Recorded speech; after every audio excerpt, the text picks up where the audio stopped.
Hey, what's up guys? John here. So I did a video yesterday and about the YouTube Rewind, and I appreciate everyone's thoughts on it. Thank you very much. And check that out if you haven't already watched it and are interested at all in YouTube and the sad thing that is happening to it currently. It's getting rough. But this video today, not about YouTube, so we're gonna go ahead and move on to today's issue. So normally I like to try to do kind of a positive, upbeat kind of a thing, maybe some cinematography or pictures or something along those lines. But today is kind of another like little rant video almost. It's about the Ford Transit. Now I hate to get on here and bash a product or something like that, but I have to. It's awful. Here's what's going on. So we got a 2016 Ford Transit for work, and we've had it for just over a year now, and this thing has had more problems and issues than any vehicle I've ever owned in the history of the entire usage of said vehicles. So here's what's going on. First off, with the Ford Transit, we get it and we drive a lot for work. So in less than a year, I think we put 40,000 miles on it. So after we had it for a couple of months, one of our teams who also had one, they had to go and have the throttle body replaced and something else just because it was shoddy, I guess. I don't know. I really don't. But a week or so after that, we got a notice that it had been recalled. So we had to take it to the dealership, and they had to replace part of the drivetrain, shaft, something, I don't know. But what they did tell us is that they don't have the new piece yet, and there's a problem with the original piece that was manufactured. Now what that means is we have to take it back to Ford, to the dealership, every 30,000 miles and have a new one put on. So that's inconvenient if you're using the vehicle as a company vehicle, because you don't want to take it back to the vehicle every to the dealership every 30,000 miles. It's not conducive to good business if you're using this and putting lots of miles on it. So they did tell us once the part has been mass produced that they'll be able to replace it permanently and it'll be all good. So I guess in the meantime we'll just drive back and forth to the Ford dealership and hopefully they can get that fixed up for us. So we went in, we got that fixed, we got home, and I kid you not, the next week I got another recall notice on the Ford Transit. So again, not mine, it's the company I work for, it belongs to them, but it interferes with my work day when I have to take it down to the dealership and wait around all day for it to be fixed. Normally we drop it off, we go do some work, whatever, but it's a bit of a hassle. It's not convenient. So here's what we do. We go ahead and say we're gonna take that down here and get it fixed. We haven't done it yet, but that's because we are still trying to work from this vehicle. As you can see behind me, boxes and stuff, we stay pretty busy. So we're gonna have to take that in to get that fixed, and that's so 2 recalls in just over a year. One of which we know we're going to have to keep going back and forth until they mass produce some part, which I don't know, maybe it'll be right this time. Maybe they'll knock it out and it'll be perfect. Who knows? So we're going to get that taken care of. Now, we're getting in the van the other day. Bear in mind, this van is a year old. There shouldn't be any major issues or anything like that going on right now. We get in the van the other day after getting gas, and the van won't crank. It's getting power. It's not, it's trying to turn over fine. It's almost like it's choking and not getting any fuel or air or something. Check the air filter. It looks reasonably okay. I mean, it's not awful. We try to change them out as often as possible. So it's had regular oil changes and everything else you can think of to keep the van in good shape in the meantime. So that's kind of frustrating. We're gonna have to go find out why it's doing that. It's happened 2 or 3 more times since then. One of them was on the vlog I shot the other day when it was snowing and we were an hour or 2 from the house in the middle of what became a snowstorm. So that was a little disconcerting also. Now I get in the car today and the radio won't turn on. which is weird. Again, I'm just going to put this out here. We haven't done anything to it. I mean, it's a stock radio. There's no subs or CD player that's been installed or anything crazy. It's just the stock radio, which, by the way, Ford would like you to know is sync. It sucks. Yeah, it's a real hassle. I don't understand why they didn't just put a regular radio in here that had Bluetooth and would let you Bluetooth your phone to it. I guess they thought it would be a good marketing campaign to come up with a new radio operating system, Sync, and put that in here. Now, I don't think that was Ford. Obviously, Sync is Microsoft, I believe, but not good, okay? So what happens is, when the radio was working, you would get in and hook up your phone to the Bluetooth to play some music or something along those lines, and it would say connecting, and then connected, and then your music would start playing, and you'd get all into it, and 30 seconds to a minute later, your music would stop playing, and the radio would come on through the speakers and say, Sync has connected to your phone. I know it's connected. You said connected. I can hear it playing my music. I'm enjoying it, and it's frustrating, and I'll tell you why. It's not really that it's a huge annoyance, because it only lasts for like, I don't know, maybe 5 seconds, 7, 8 seconds, something like that. But when you've heard it a million times, I mean, you get in the van 2-3 times a day, your phone reconnects, Sync has connected to your phone. It gets annoying. And another part of it is the psychological aspect that a lot of people probably don't dig into, but here's what I know is going on.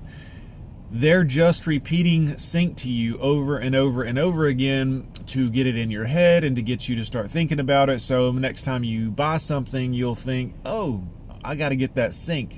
It has connected to my phone.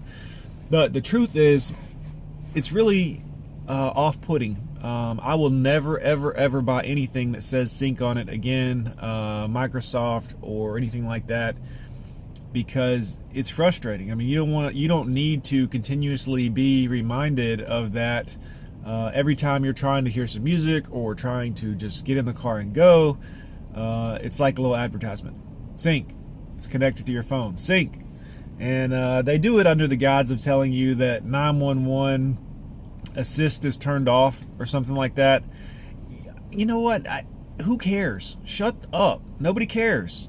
I've got 911 on my phone, and if something bad enough happens that I can't get to my phone, it's gonna suck, but I'm not gonna turn to my radio and be like, hey radio, help me out here. You know, you're connected to my phone, let's do something here, call me some backup or something.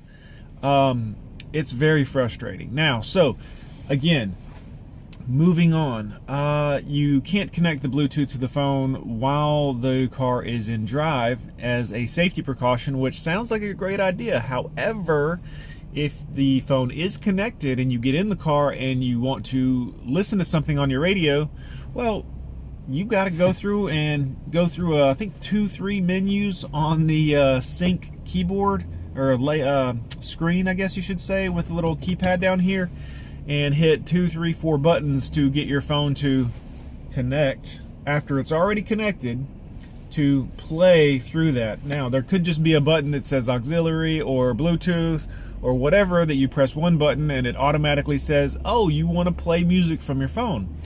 That would be logical. Nope.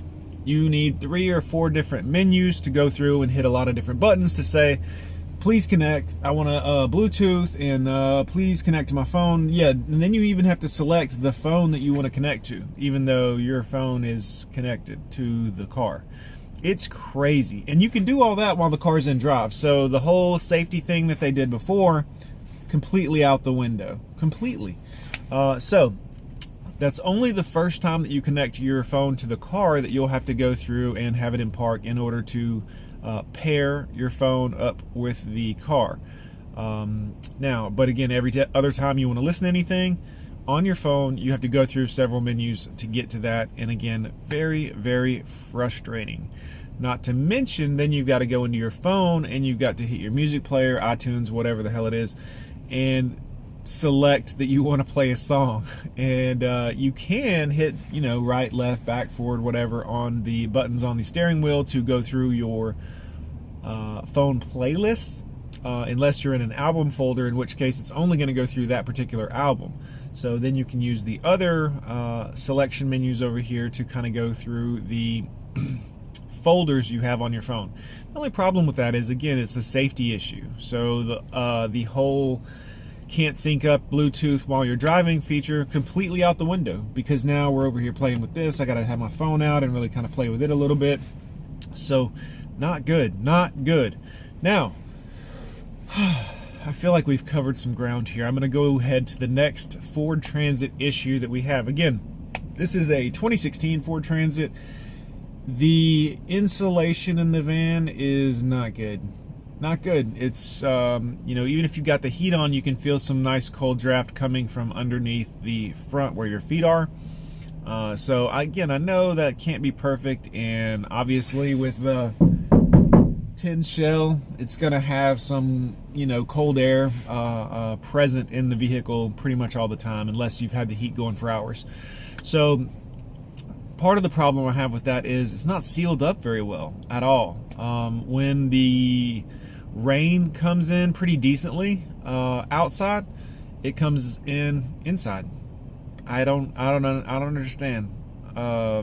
People have been sealing up van roofs for so long now. As far as manufacturers, people have been manufacturing vans and making sure the roof is watertight and doesn't leak in rain for so long now. And Ford is it's not a small company. It's been around for at least a couple of years now, and you would think that with all the vehicles they've made that waterproofing the ceiling would be an important factor, but apparently not. I don't know.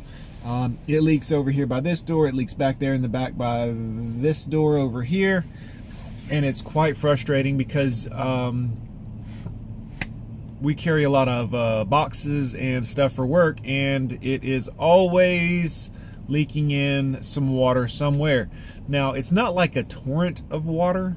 It's some pretty steady dripping if it's a hard rain. Steady drips. So, well, you know, why does that frustrate me so much? It's just a work van. Have you ever gotten into a building or a car or anything that has a wet cardboard in it that's sat around for wet for a few days? It smells. It smells like shit. A lot. It's not good.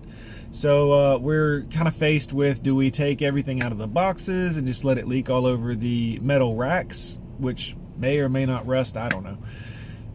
It's just, there's been one thing after another with this Ford Transit, and it is absolutely, it's gotten to the point where I wouldn't even want to buy a Ford, which is sad because I've always wanted a Ford F-150. I used to have a Mustang, and I would love to have another Mustang one day, but I will absolutely not be able to do that because of everything I've seen wrong with not just this Transit, but other Transits in our fleet. Bear in mind, we have many, many, many. I mean, we've got at least 5 in this region, and all 5 of those have the fun little recall thing going on. So now think about that. You've got 5 vehicles that now every 30,000 miles have to go back to the Ford dealership for I don't know, some TLC, just so that you can continue using them as you would a normal vehicle. So it's hard to sit here and bash them because I want to like it. I mean, when we got the van, we loved it. But it has been one thing after another with all 5 vehicles, all 5 of them. So I cannot tell you that you shouldn't buy a Ford, but I can definitely tell you all of these problems are going on here with this particular Ford. The radio thing, I don't know even where to begin with that. I Googled it, and of course Ford's website came up and tells you how to reset it, but you have to be able to actually get into the system to do that, and I can't get into the system, you know, so I don't know.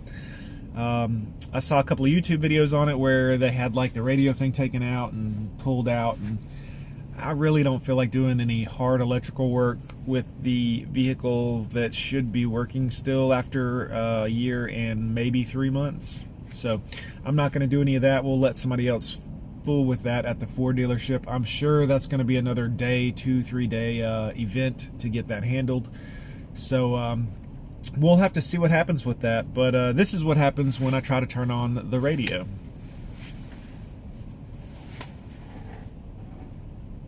Yeah, so not turning on at all, just it kind of flashes like it wants to do something and then does absolutely nothing. So anyways, guys, John here, Grid Guy. I wanted to be able to tell you lots of good things about the Transit because I want to believe in the thing. I had initially thought it would be fun to have a Transit later on in life and deck it out as kind of a, you know, it's kind of like a camper almost, van life. Take it out, travel the country a little bit, see some sights, but it would need heavy insulation for that to happen, as well as, man, I would be afraid to take this thing anywhere because you could get stuck, the radio could quit working, the drivetrain could go spinning down the road like a hubcap. I mean, there's just no telling.